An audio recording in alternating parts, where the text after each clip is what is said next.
امروز میخوام ترکیب رژ لبمو شانسی انتخاب کنم. حالا چجوری؟ خط لبامو رژامو قراره بریزم این تو و از این تو با چشم بسته برشون دارم. الان این تو پر از خط لب و رژ. اول بریم یه خط لب بردارم. خط لب فلورمار شماره 201. یه رنگ نود خیلی کم رنگی داره. خب حالا بریم سراغ رژ.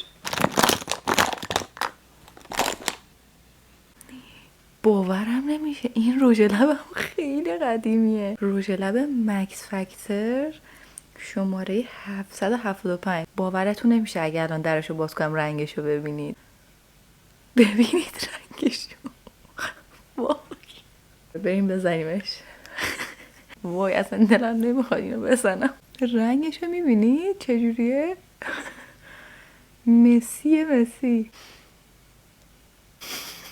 کلی رژ لب خوش رنگی این توه، ولی نگاه کن شانس من چی شد. اینم شانس مایه. این ویدیو جاش توی سطل آشغاله. اینم از نتیجه شانسی انتخاب کردن رژ لب.